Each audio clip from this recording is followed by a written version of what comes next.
Hi, my name is Alfredo. This is the hexagonal construct, and today we'll be discussing the current situation.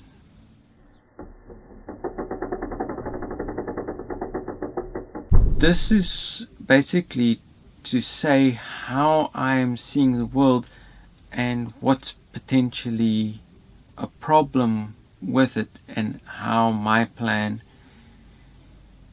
will deal with these problems. First, I'll lay out these problems in this video and discuss some of the principles in the video to come. So let's discuss what's right in the world. We are living in one of the most prosperous times in humanity's history. Actually, the most prosperous time in humanity's history. As you are probably watching this on some device, this is being recorded by the camera right in front of me. You've got access to information. You have access to not only information but freedom of information. So you can hear both sides of the story freely, free speech, so on and so forth.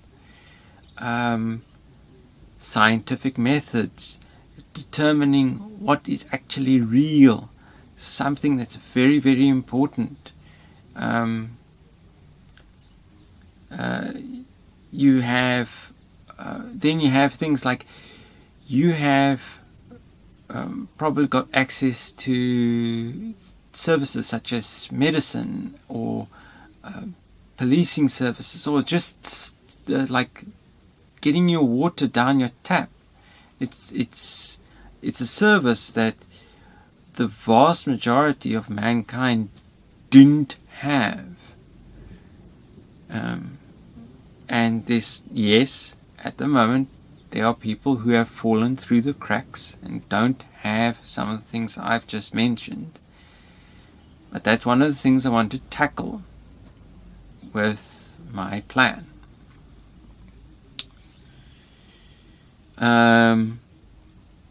You have the access to your resources, both like in the form of food and things like primary resources, and in things that are processed and made into new items, cars, whatever is needed to function in the modern world. Things that we take for granted. Some of the most powerful people in history would give so much to have what we just happen to have. So be grateful for the time we live in. Now, with that out of the way, let's start talking about some of the things that I would rather improve or think needs to be booted out of the current situation. First one is money. Now, money in itself is not bad. Just like data in itself is not bad. But unfortunately, the system isn't perfect. It is a tool. So it can be compared to like a hammer. A hammer can be used to build up something, but it can also be used to smash down things. And then there are people who just can't acquire a hammer at all. Those are the people that fall in the cracks of society, and they cannot uplift themselves, and neither will their children or their children's children seem to break that cycle that has now become their reality. Are there organizations that are trying to help these people? Yes. But you can see that there's potentially a lot of problems that stem from monetary economics as opposed to some sort of other economical scheme. So there's a lot to be said about money has got us to the point that we have today. We have money to thank for a lot of different things. It has helped keep track of goods and services in larger populations, allowing us to be these urban centers that we have today, these nations and all that kind of stuff.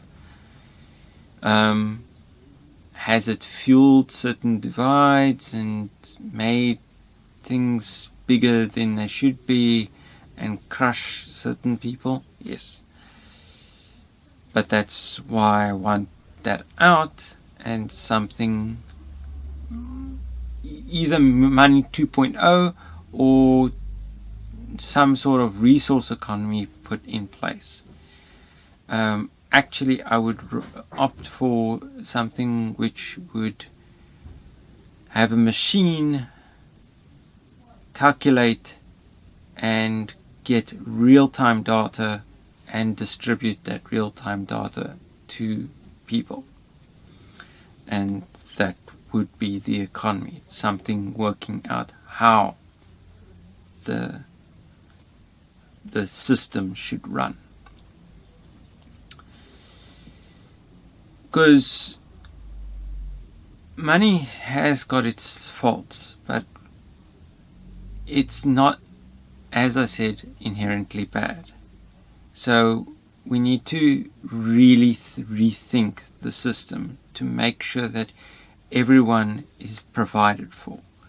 And not only everyone's provided for, but some of the things that are coming up in the future might actually threaten the very cycle of money.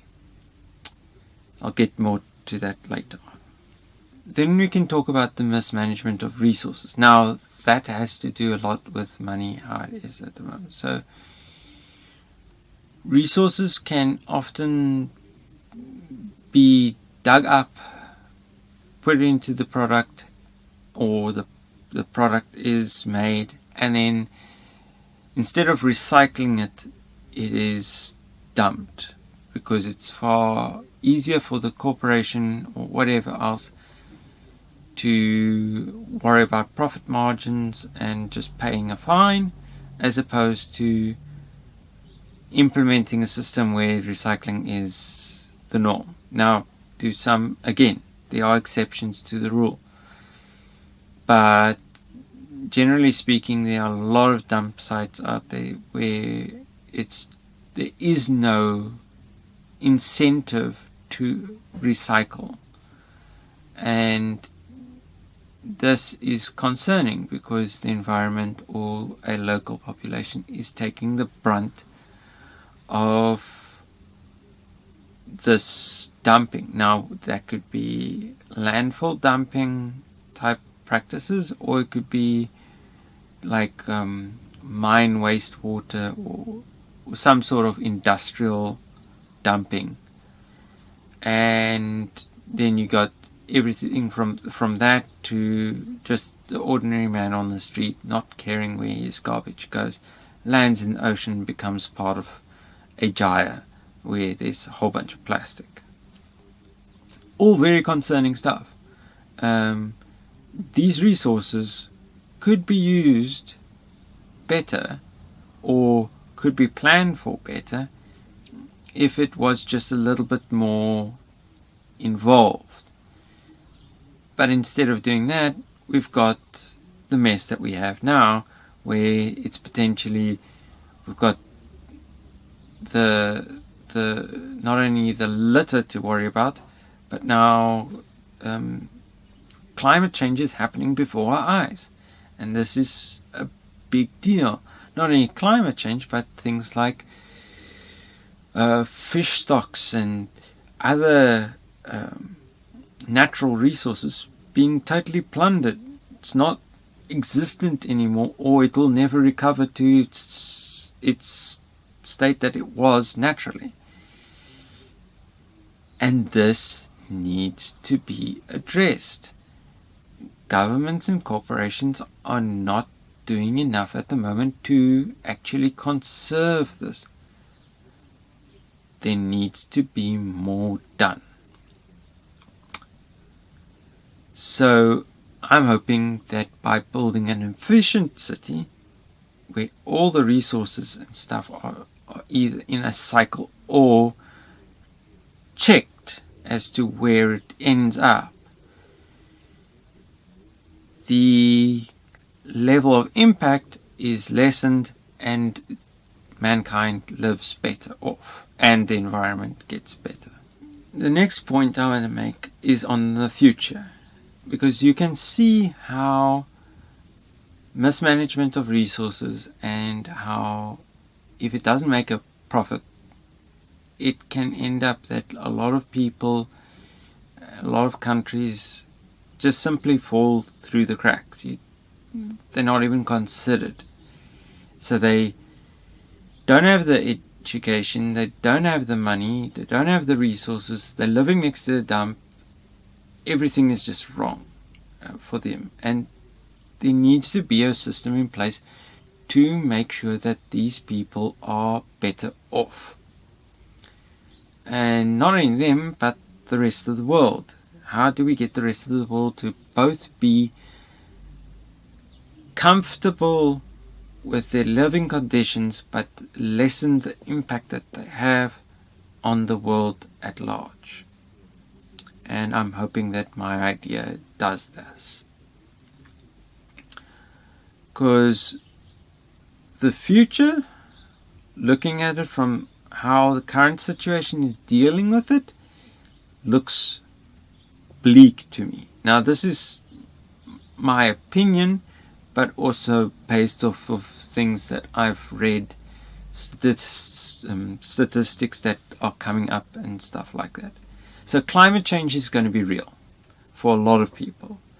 And then the other one is going to be automation. So for climate change, a lot of agriculture is just going to go down the drain. Lands that were able to sustain crops and livestock won't anymore, because it's either too hot, doesn't have the same rainfall as it did last time or for a couple of years, didn't have certain parameters that made that environment work to grow the crops needed for that area. And people are going to move. There's going to be mass migration because they can't feed themselves or their families. And this is a big concern, because that's going to be a huge amount of people. Never mind the people that's also going to move because of sea level rise. Many of the cities and stuff that's on the edges of coastlines will experience some sort of sea level rise.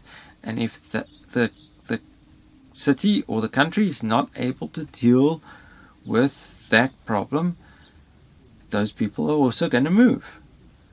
Now, more people are going to move for the agricultural problem, but it's still going to be a large number of people that are going to move because they can't live there anymore. Other problem that's going to come up with regards to the future is automation.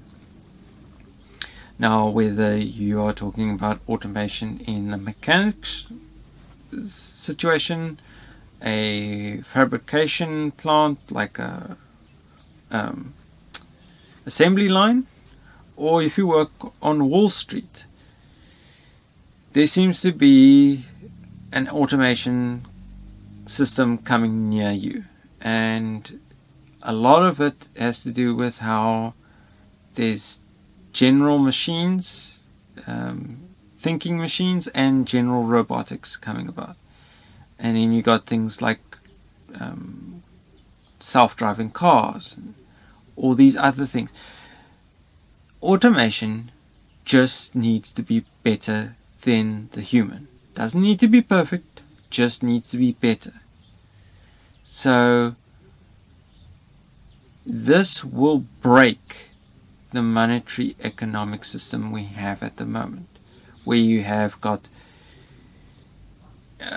employment. Those employed are going to buy goods, which provides the funding / profits to the business. The business then employs people, which then closes that loop, and you got this circle of money. Now, if that circle gets off on a tangent because you got automation involved, that system is broken. So what do? You need to either reinvent that system, or some genius level guys need to kind of tweak what we already got. Now, I'm no mathematician, and I'm not an economist of any kind, but I kind of see this going down a very, very dark road. The way I'm seeing it is it's going to be a cyberpunk world, where you got high tech, low life. Standards of living are poor, but you have got all this wonderful technology, and the environment has been shot. It's not even like decent anymore. That's the way I'm seeing things going, unless people change their minds. And I'm hoping that my idea can at least slow down or stop this degeneration. Well, slow down is more correct. I want, at the end of the day, a cyber superior society. So, high tech, high life. Everyone has what they need. And if this can happen, I'll do everything in my power to make it happen. So that's just an overview of where I see the current situation. And in the next video, I will address some of the principles of the hexagonal construct as to the mindset. How do we deal with certain things? Not necessarily the details of the ideas, but what do we go into the hexagonal construct with? Please like, as it gives me a good indication of how interested you are. Subscribe and follow to keep up with the latest. If you thought this video was good, you can even share it to spread the idea. Do whatever you do for the good of the colony.